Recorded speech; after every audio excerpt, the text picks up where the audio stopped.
여러분, 지금까지 살아오시면서 돈을 위해 얼마나 많은 것을 바치셨습니까? 이른 아침 눈을 뜨자마자 일터로 나가던 그 수십 년의 세월. 쉬고 싶어도 쉬지 못하고 아파도 참으며 일했던 날들. 아이들과 더 많은 시간을 보내고 싶었지만 돈을 벌어야 했기에 등을 돌려야 했던 순간들. 먹고 싶은 것, 입고 싶은 것, 가고 싶은 곳을 참으며 한 푼이라도 더 모으려 했던 기억들. 우리는 그렇게 살아왔습니다. 그리고 그것이 당연한 것이었습니다. 가족을 위해, 아이들 교육을 위해, 노후를 위해, 더 안정된 삶을 위해. 돈은 목표가 아니라 수단이라고 머리로는 알고 있었지만 어느 순간부터 돈을 버는 것 자체가 삶의 중심이 되어 있었습니다. 그런데 인생의 마지막 문턱에 선 사람들 80대, 90대의 어르신들과 이야기를 나눠보면 놀라운 공통점이 있습니다. 가진 것이 많든 적든 평생 부유하게 살았든 그렇지 않았든 많은 분들이 비슷한 이야기를 하십니다. 돈이 중요하지 않다는 말이 아니에요. 없으면 힘들다는 것도 알아요. 하지만 내가 그토록 돈에 매달렸던 것만큼 돈이 나를 행복하게 해주지는 않더라고요. 왜 이 말이 이토록 많은 분들의 입에서 나오는 걸까요? 왜 젊을 때는 이 진실이 보이지 않는 걸까요? 그리고 이 진실을 조금 더 일찍 알았더라면 우리의 삶이 어떻게 달라졌을까요? 쇼펜하우어는 이런 말을 남겼습니다. 부는 바닷물과 같다. 마시면 마실수록 더 목이 마르다. 맞습니다. 돈은 분명 필요합니다. 하지만 돈에 대한 잘못된 믿음은 우리를 평생 목마르게 만들 수 있습니다. 오늘은 그 믿음을 한번 들여다보려고 합니다. 여기서 여러분께 한 가지 여쭤보겠습니다. 지금 이 순간 여러분이 돈 때문에 가장 걱정하는 것이 무엇입니까? 그리고 그 걱정이 해결된다면 여러분의 삶은 정말 행복해질 것 같습니까? 그 질문을 마음에 품으시고 오늘 이야기를 함께 들어주십시오. 지금부터 죽기 전에 결국 깨닫는 돈의 진실 5가지를 하나씩 이야기해 드리겠습니다. 첫 번째 진실은 돈보다 건강이 더 중요하다는 것입니다. 건강을 잃는 순간 돈의 의미가 완전히 달라집니다. 서울 마포에 사셨던 이동철 어르신, 향년 82살로 몇 해 전 돌아가셨습니다. 어르신은 평생 중소기업을 운영하셨습니다. 새벽에 일어나 밤늦게 퇴근하는 생활을 40년 가까이 하셨고 그 덕분에 제법 넉넉한 재산을 모으셨습니다. 아파트 2채에 퇴직 후 생활이 충분할 만큼의 저축. 주변에서는 그분을 가리켜 성공한 사람이라고 했습니다. 그런데 어르신이 70살이 되던 해 건강검진에서 간암이 발견되었습니다. 수십 년 동안 술자리와 야근을 반복하면서 몸이 망가져 있었던 것입니다. 이후 3년을 병원과 집을 오가며 치료를 받으셨고 결국 완전한 회복을 하지 못하셨습니다. 어르신이 병상에서 하신 말씀이 있습니다. 이 통장에 있는 돈이 지금 나한테 아무 소용이 없어요. 일어나서 밥 한 끼를 제대로 먹고 싶은데 그게 안 돼요. 돈으로 살 수 없는 게 있더라고요. 건강이 돈이라는 걸 너무 늦게 알았어요. 이것은 비단 이 어르신만의 이야기가 아닙니다. 병원 병동에 계신 어르신들 중 많은 분들이 비슷한 말씀을 하십니다. 건강을 잃고 나서야 건강의 가치를 알게 된다는 것. 이것이 너무나도 흔한 인생의 역설입니다. 통계가 이것을 뒷받침합니다. 한국인의 평균 수명과 건강 수명의 차이는 약 10년입니다. 즉, 마지막 10년은 병이나 장애를 안고 살아간다는 것입니다. 그 10년 동안 아무리 통장에 돈이 많아도 몸이 아프면 그 돈을 누릴 수 없습니다. 오히려 그 돈의 대부분이 병원비와 간병비로 나가게 됩니다. 정약용 선생은 이런 말씀을 하셨습니다. 몸이 재물보다 귀하다. 몸을 잃으면 재물이 아무리 많아도 쓸모가 없다. 건강과 돈을 비교하는 것이 어쩌면 뻔한 이야기처럼 들릴 수 있습니다. 하지만 우리는 알면서도 행동이 따라오지 않는 경우가 너무 많습니다. 돈을 벌기 위해 잠을 줄이고 식사를 거르고 스트레스를 참고 운동할 시간을 내지 못합니다. 그 대가를 나중에 건강으로 치르게 됩니다. 법정 스님께서는 이런 말씀을 하셨습니다. 건강한 몸 안에 건강한 정신이 깃든다. 몸을 소홀히 하는 것은 삶 자체를 소홀히 하는 것이다. 건강을 지키는 것은 노후를 위한 가장 현명한 투자입니다. 어떤 재테크보다 수익률이 높습니다. 오늘 걷기 30분이 나중에 병원비 수백만 원을 아끼는 일이 될 수 있습니다. 오늘 술자리 하나를 줄이는 것이 10년 후 건강 수명을 늘리는 일이 될 수 있습니다. 여러분은 지금 돈을 버는 과정에서 건강을 희생하고 계시지는 않습니까? 지금 이 순간 여러분의 몸이 여러분에게 보내고 있는 신호가 있다면 그것이 무엇입니까? 돈보다 건강이 먼저입니다. 이것은 젊었을 때 들으면 공허하게 들리지만 건강을 잃고 나면 가장 뼈저리게 느끼게 되는 진실입니다. 그 진실을 조금 더 일찍 받아들이는 것이 지혜입니다. 두 번째 진실은 돈보다 사람이 더 오래 남는다는 것입니다. 인생의 마지막에 곁에 있는 것은 통장이 아니라 사람입니다. 경상남도 창원에 사시는 박광수 어르신, 올해 83살이십니다. 어르신은 30대부터 건설 사업을 하셨고 40대에 사업이 크게 번창했습니다. 그 시절 어르신의 관심은 온통 사업과 돈에 있었습니다. 주말도 없이 일하셨고 가족과 함께하는 시간은 늘 뒷전이었습니다. 아이들 학교 행사에 가지 못한 적이 한두 번이 아니었고 부인과의 대화도 점점 줄어들었습니다. 그러다 60대 후반 사업이 기울기 시작했습니다.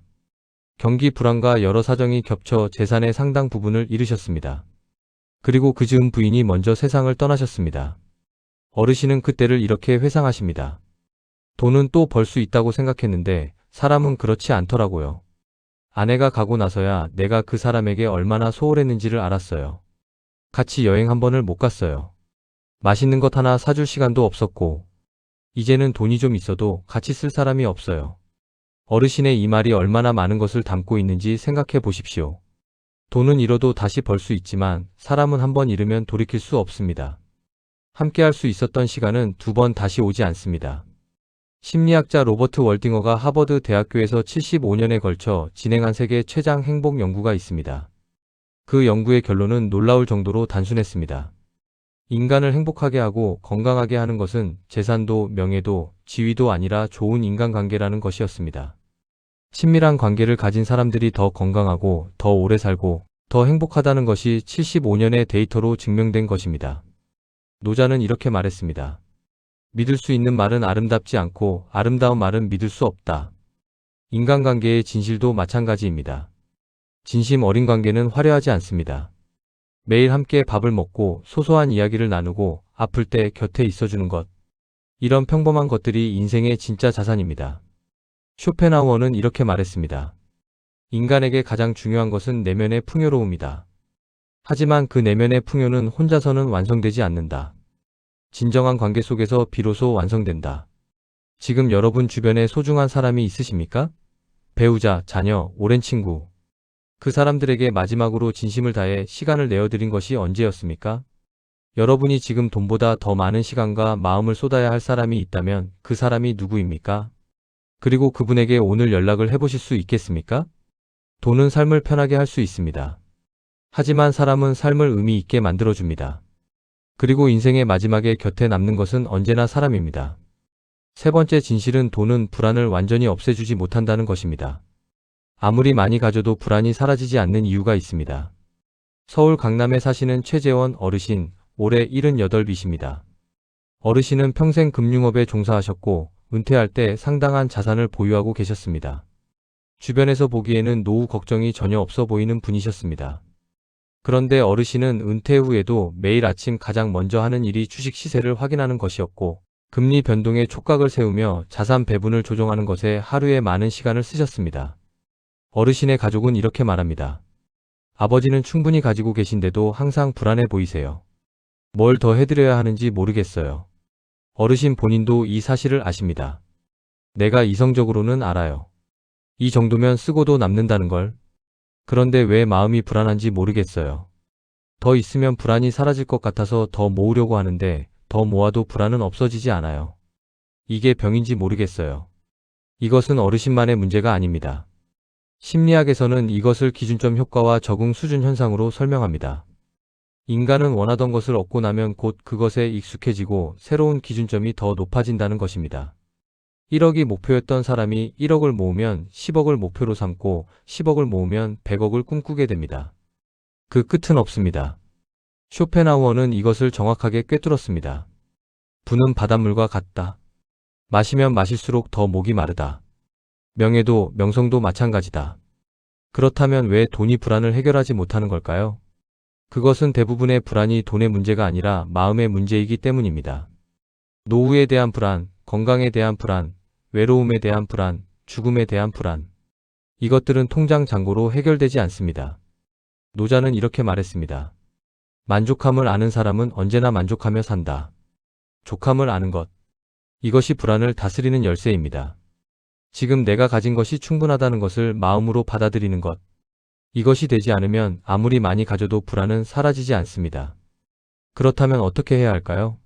불안을 돈으로 해결하려 하지 말고 불안의 근원을 들여다봐야 합니다.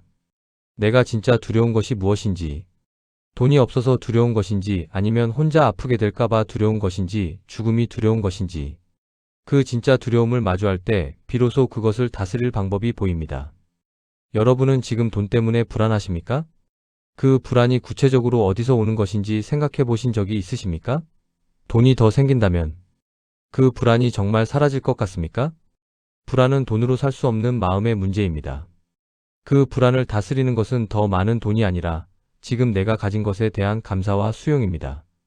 네 번째 진실은 쓰지 못한 돈은 의미가 줄어든다는 것입니다.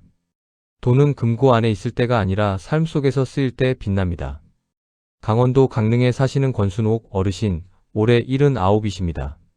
어르신은 평생 검소하게 사셨습니다. 외식은 거의 하지 않으셨고 여행도 사치라고 생각하셨으며 쓸 수 있는 돈이 있어도 늘 나중을 위해 아끼셨습니다. 그리고 열심히 모은 덕분에 노후 자금은 충분히 준비되어 있었습니다. 그런데 어르신이 75이 되던 해 무릎 관절이 나빠지기 시작했습니다. 걸음이 불편해지셨고 이후에는 먼 거리 이동이 어려워지셨습니다. 어르신에게는 평생 한번 가고 싶었던 곳이 있었습니다. 제주도였습니다. 그런데 무릎이 나빠진 후로는 비행기를 타고 혼자 이동하는 것이 너무 힘들어졌습니다. 어르신은 이렇게 말씀하셨습니다. 돈은 있어요. 이제는 쓸 수 있는 돈이 있는데 몸이 따라주질 않아요. 젊었을 때 아끼지 말고 한 번이라도 갔어야 했는데 그때는 나중에 가면 되지 하고 미뤘는데 나중이 이렇게 될 줄은 몰랐어요.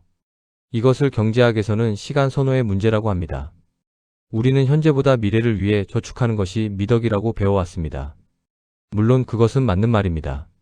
하지만 그 미래가 내가 생각했던 모습이 아닐 수 있다는 것, 몸이 불편해지거나 함께할 사람이 없어질 수 있다는 것은 생각하지 않습니다. 돈은 쓸 수 있을 때 그리고 함께할 사람이 있을 때 써야 합니다. 이것이 쓰지 못한 돈의 진실입니다. 법정 스님께서는 이런 말씀을 하셨습니다. 무소유는 아무것도 갖지 않는 것이 아니다. 불필요한 것을 갖지 않는 것이다. 그리고 가진 것을 삶 속에서 제대로 사용하는 것이 진정한 지혜다. 물론 무절제한 소비를 하라는 말이 아닙니다. 노후를 위한 최소한의 준비는 반드시 필요합니다. 하지만 그것이 충분히 되어 있다면 남은 돈을 두려움 때문에 쌓아두기만 하는 것은 아닌지 돌아볼 필요가 있습니다. 정약용 선생은 이렇게 쓰셨습니다. 재물은 물처럼 흘러야 한다. 고인 물은 썩는다. 돈도 마찬가지입니다. 적절히 흘러야 삶을 적십니다. 사랑하는 가족과의 여행, 오랫동안 가고 싶었던 곳, 해보고 싶었던 경험. 이것들은 나중으로 미루다 보면 그 나중이 영영 오지 않을 수 있습니다. 몸이 움직일 수 있을 때, 함께할 사람이 있을 때, 경험을 기억할 수 있을 때가 바로 그 돈을 쓸 가장 좋은 시간입니다. 여러분에게 언젠가 하고 싶다고 미뤄둔 것이 있습니까? 가고 싶은 곳, 해보고 싶은 것, 사랑하는 사람과 함께하고 싶은 것. 그것을 지금도 미루고 계십니까? 그 언젠가가 영영 오지 않을 수도 있다는 생각을 해보신 적이 있으십니까? 쓰지 못한 돈은 숫자일 뿐입니다. 하지만 삶 속에서 쓰인 돈은 추억이 됩니다. 그리고 인생의 마지막에 우리 곁에 남는 것은 숫자가 아니라 추억입니다. 다섯 번째 진실은 결국 행복은 돈만으로 만들 수 없다는 것입니다. 행복의 조건은 우리가 생각했던 것보다 훨씬 단순합니다. 전라북도 전주에 사시는 노복순 어르신, 올해 85이십니다. 어르신은 젊어서 무척 가난하셨습니다. 남편과 둘이서 작은 두부 가게를 운영하시며 세 자녀를 키우셨습니다. 넉넉하지 않은 형편에 허리를 펼 여유도 없이 사셨지만 어르신은 지금 이렇게 말씀하십니다. 그때가 제일 행복했어요. 지금 생각하면요. 셋이서 두부 만들고 장에 내다 팔고 저녁에 같이 밥 먹고 힘들었지만 그 시간이 행복했어요. 지금은 아이들이 다들 잘 돼서 용돈도 주고 좋은 아파트에서 살고 있는데 그때만큼 행복한지는 모르겠어요. 역설적이지만 이것은 매우 많은 연구에서 확인된 사실입니다. 경제학자 데니얼 카너먼의 연구에 따르면 연간 소득이 일정 수준에 도달하면 그 이상의 소득 증가는 일상적인 행복감을 크게 높이지 않는다고 합니다. 즉, 기본적인 삶이 보장되는 수준을 넘어서면 더 많은 돈이 반드시 더 많은 행복을 가져오지는 않는다는 것입니다. 그렇다면 행복을 만드는 것은 무엇일까요? 인생의 마지막에 행복하다고 느끼는 분들에게는 공통점이 있었습니다. 첫째, 몸이 크게 아프지 않습니다. 둘째, 곁에 이야기를 나눌 수 있는 사람이 있습니다. 셋째, 오늘 하루의 작은 감사가 있습니다. 넷째, 마음이 평온합니다. 그리고 놀랍게도 이 네 가지는 돈과 직접적인 관계가 없는 것들입니다. 노자는 이렇게 말했습니다. 족함을 아는 자는 즐겁다. 행복의 조건은 우리가 생각했던 것보다 훨씬 단순합니다. 오늘 아침 눈을 뜰 수 있다는 것, 따뜻한 밥 한 끼를 먹을 수 있다는 것, 이야기를 나눌 수 있는 사람이 한 명이라도 있다는 것. 이 소박한 것들이 쌓여 행복이 됩니다. 법정 스님께서는 이런 말씀을 하셨습니다. 행복은 소유에서 오지 않는다. 존재에서 온다. 지금 이 순간 살아있음을 느끼는 것, 그것이 행복의 시작이다. 쇼펜하우어 역시 이것을 알고 있었습니다. 행복의 가장 큰 장애물은 너무 큰 행복을 기대하는 것이다. 우리는 종종 행복의 조건을 너무 크게 잡습니다. 더 큰 집, 더 많은 돈, 더 좋은 차. 그것들이 갖춰져야 행복할 수 있다고 생각합니다. 하지만 그 조건들이 갖춰졌을 때도 행복하지 않은 사람이 있고 그것들이 없어도 행복한 사람이 있습니다. 그 차이는 조건이 아니라 마음의 태도에서 옵니다. 지금 이 순간 여러분이 감사할 수 있는 것이 무엇입니까? 눈을 떴다는 것, 밥을 먹었다는 것, 이 영상을 보고 있다는 것. 그 작은 것들이 사실은 행복의 재료라는 것을 느끼실 수 있습니까? 행복은 먼 곳에 있지 않습니다. 지금 이 순간 이미 여러분 곁에 있습니다. 그것을 알아보는 눈이 열릴 때 돈과 관계없이 인생은 풍요로워집니다. 오늘 우리는 죽기 전에 결국 깨닫는 돈의 진실 5가지를 함께 이야기했습니다. 첫 번째 진실, 돈보다 건강이 더 중요하다는 것입니다. 두 번째 진실, 돈보다 사람이 더 오래 남는다는 것입니다. 세 번째 진실, 돈은 불안을 완전히 없애주지 못한다는 것입니다. 네 번째 진실, 쓰지 못한 돈은 의미가 줄어든다는 것입니다. 그리고 5번째 진실, 결국 행복은 돈만으로 만들 수 없다는 것입니다. 이 5가지를 들으시면서 한 가지 오해가 없으셨으면 합니다. 오늘 이야기는 돈이 중요하지 않다는 말이 아닙니다. 돈은 분명히 중요합니다. 없으면 힘듭니다. 기본적인 생활, 건강관리, 노후 준비를 위해 돈은 반드시 필요합니다. 다만 오늘 드리고 싶은 말씀은 이것입니다. 돈은 삶의 수단이지 목적이 아니라는 것. 그리고 그 수단을 목적으로 착각할 때 우리는 정작 소중한 것들을 놓치게 된다는 것입니다. 정약용 선생은 이런 말씀을 하셨습니다. 재물은 물과 같다. 적당히 있으면 생명을 살리지만 넘치면 모든 것을 쓸어버린다. 돈에 대한 지혜는 더 많이 버는 것이 아닙니다. 얼마나 가져야 족한지를 아는 것입니다. 그리고 그 족함 안에서 건강을 지키고 사람을 돌보고 오늘의 행복을 발견하는 것입니다. 노자는 이렇게 말했습니다. 족함을 아는 자가 진정으로 부유하다. 인생의 마지막에 남는 것은 통장의 숫자가 아닙니다. 함께 웃었던 사람, 건강하게 걸었던 시간, 따뜻하게 나눴던 밥 한 끼, 감사했던 순간들. 이것들이 진짜 유산입니다. 이것들이 진짜 남는 것입니다. 법정 스님의 말씀으로 마무리하겠습니다. 삶을 풍요롭게 하는 것은 많이 갖는 것이 아니라 깊이 사는 것이다. 돈은 삶을 편하게 만들 수 있습니다. 하지만 삶을 의미 있게 만드는 것은 따로 있습니다. 돈을 사랑하지 말고 잘 사용하십시오. 건강을 위해 쓰고 사람을 위해 쓰고 오늘의 기쁨을 위해 쓰십시오. 그것이 돈의 진실을 아는 사람의 지혜입니다. 여러분의 남은 인생이 돈의 노예가 아닌 돈의 주인으로서 더 건강하고 더 따뜻하고 더 풍요롭기를 진심으로 바랍니다.